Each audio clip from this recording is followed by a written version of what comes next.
Hi, and welcome. This is going to be a small video on some joint rotations, core movement, and warm-up exercise. So the first thing we're going to do is create some terms. We're going to talk about the core movement.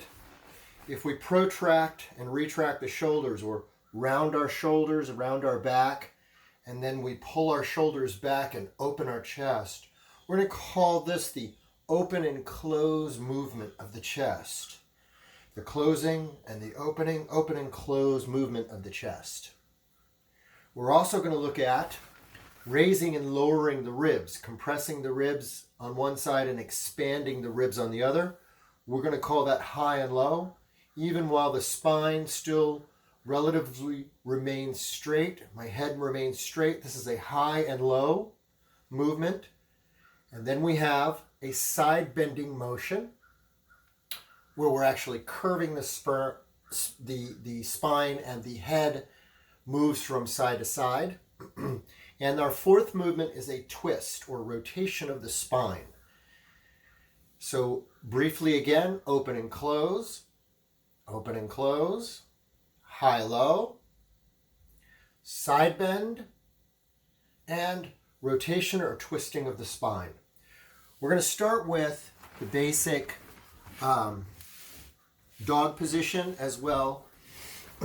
And we're going to work on opening the joints as well as opening the core and a general warm-up.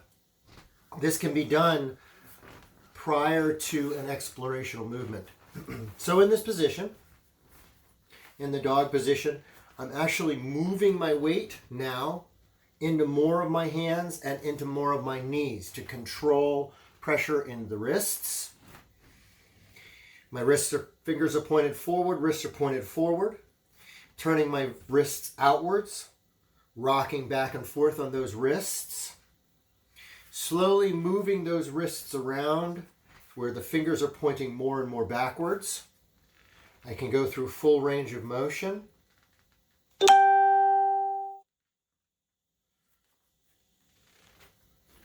All the way back around where the fingers are pointed outwards.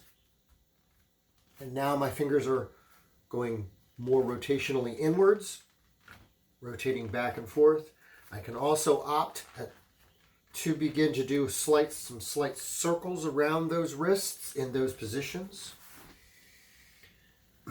Exploring that movement, being nice and gentle and smooth and easy, just to begin opening that up. Allowing the weight to move beyond just the palm, the base of the palm, more into the center of the palm. If you're more flexible, moving your weight more into the bottom of the knuckles and into the fingers. Now I'm also making sure all of my weight is distributed between my hand and my knees, and I've turned over my right hand. And it's sort of the same thing. If you can put your weight into that, great. If you can't, ease into that, stretching the back side of the palm now in full directions, nice and easy. Again, opening that up. The object is not to go to the farthest range you possibly can. It's to explore in the most comfortable way what you can do to begin opening up the tissue, the fascia, connective tissue. Nice and easy. Flipping the other side, same thing. Nice and easy on the body. Working through. You can begin doing both sides. Once you're warmed up, moving your wrists in different ways. And you should already know what your limits are by now. When you do know your limits and you're not going to injure or get into an area that's rough, you can work around that right now. This is just a warm-up exercise. I'm working my wrists. Now my elbows. My elbows lock and unlock from the front position. Bring my elbows all the way out to the side. They lock inwards and back out again. And up to the front. Lock, unlock, turn them all the way upwards to the side, bring them together in the center. lock and unlock. One at a time. And other side. Elbow locks and unlocks. Now I can keep them in their place and lock them and rotate the whole arm inwards and outwards. Do it one at a time. Gently rotating the wrist and the shoulder, inside the shoulder. That's nice. There's your elbows and the rotation of the whole arm. Now my shoulders. I'm going to rotate my shoulders in a full circle. Bring them up by my ears. Bring my shoulder blades together in the back so that the base spine of the shoulder blades hug the spine. I'm going to pull them down. We're using my lats as much as possible, and then rotate around to the front and up and down. This is also, this core exercise that we talked about has an opening and a closing element to it. So I can add in my core, closing my core and opening my core while I rotate my shoulders. And rotating one way, I can rotate my shoulders the other way. Nice and easy. We're not trying to push to the most extreme, trying to stay in a very comfortable range as a warm-up, as a general exploration. Also, the more you warm up those tissues, the more naturally the range could increase. Rotating the shoulders. Yes. And the neck. Neck from side to side. In this position, nice and easy.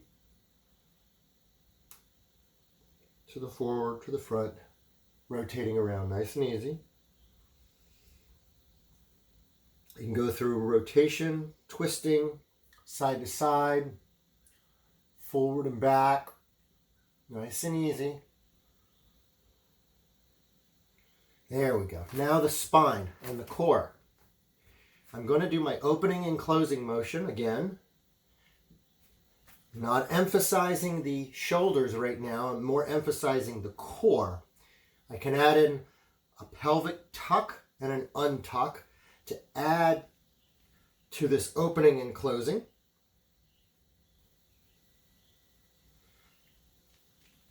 And once I find a neutral balance, my pelvis is not too tucked, not too untucked. My shoulders are not too tucked, tight. I can lift high and low. I'm going high and low in my core. The movements we just introduced. High and low in my core. Raising and opening the ribs on one side, and I can slowly move into a side bend. With this side bend, you notice that I can also bring my hips up. I can bring my hips high and low. So if I bring my left hip up high, I can bring my left shoulder down low, and sort of as a dog would. Raising the hips and lowering the hips, as well as twisting the spine. Natural dog movement. It would be considered a primordial movement, which are very important in the body. There are some movements that in the body that you explore when you first start learning your vestibular stents. When you first start exploring movement as a young child, there are natural movements that occur. Watching babies or watching small animals, those movements are built into our reptilian brain, are built into the primordial brain, and are also good to experience to keep the body healthy. Those are the natural movements that the body likes to do. Makes sense to move it that way and feed it some of that. We're also going to be looking at higher functioning movement as well. So then we have a twist. One of my favorite exercises to do, which I happened to discover.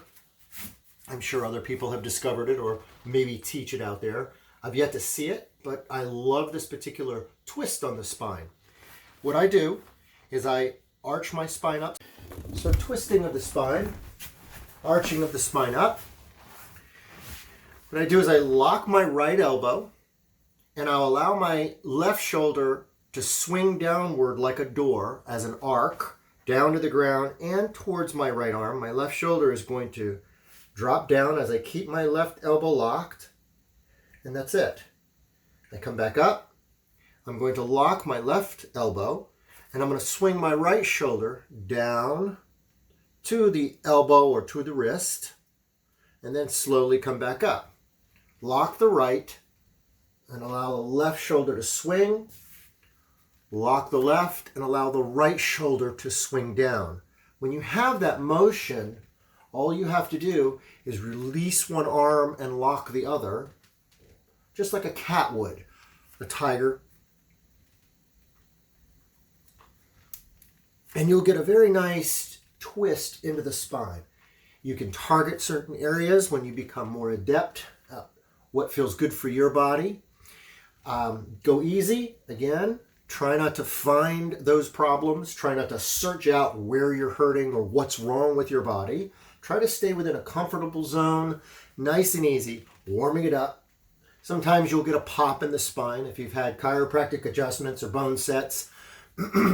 This is a great way to move towards those gently and easily. And back and forth. So there's a good twist there. So another exercise which is really good for the spine is a cobra and a child's pose. So you've probably seen the child's pose before. And slowly moving forward into a cobra pose, nice and easy. And back into the child's pose. I won't go too deep into these. And a really good primordial movement again is to just allow your hips to roll from side to side, just like a kid would. If this is too intense for you, you can be down here on your elbows and looking around. It's a really nice kid movement as a child, or primordial movement. If you have more flexibility, I'm allowing my feet to move, I'm allowing my hips to move from side to side, and articulating the lower back nice and easy. Here I'm rotating around again, a little bit more of an intense stretch. And again, you can lift up a little higher if you want. Next exercise is a wave motion. I'm arching back into a child's pose, tucking my hips underneath me. I tuck my hips nice and easy, not too hard on your back. Tuck my hips, and I bring that tuck up through the spine, rolling it up to the upper spine, rolling it up to my neck, and then reverse. Dropping my neck, arching up my mid-spine, arching up my lower spine, and rolling into the back. So there's this wave that can come in your spine. Nice movement. Waves are really great in the body, and we'll explore a lot more waves in another video. Another exercise I really love is for the knees next. And I discovered this. I'm sure some people out there do it as well. But something I discovered. I didn't happen across it on YouTube or other teachers. So from this position, all I'm doing is rotating around the patella. That's why it's really nice to have a mat. Rotating around the patellas with my hips, slowly increasing the range. You may want to do the other exercises prior to this particular exercise, because we're going to move into cobra and coming out, moving back into a child's pose. It's a nice twist for the knees, as well as great. You can feel the lateral femoral head, the outer bone of the hips pressing through the muscles. You'll feel the glute medius, the glute maximus, the obturator internus, externus, the piriformis. You'll feel the gemellus, superior and inferior. Really great exercise for the knees and a little bit into the hips. Last exercise is for the feet.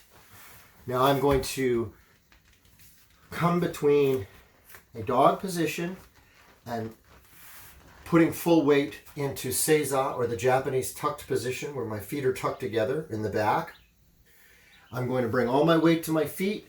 I'm going to bring, my hands. I'm going to bring both feet to my side. Right now, my left foot is pointed to the left and my right foot is pointed to the left. I slowly come back on my tucked in right foot. Don't have to do all the weight like I am. You can come back partially, whichever is easy for you. Come forward, weight into the hands, switch my feet over, and bring my weight back gently into the left side. So weight in the front, come back just a little bit. Weight in the front of your hands, turn your feet to the right, come back on the left. Weight in the hands, turn your feet to the left, bring your right hip back to your right foot. Looks like this from the back side. Nice and easy. And since I'm used to doing this, I can actually do a more extreme version of it, which now really helps open up my ankles. And I've pulled my ankle on the right several times in my life. And so there's some areas that I have to work into on occasion to help keep them open. And so now I can go full weight. That's a great exercise for all the joints in the body based on dog position, basic dog position. We're going to go through other positions and other movements. We have a lot more to share with you. Thank you.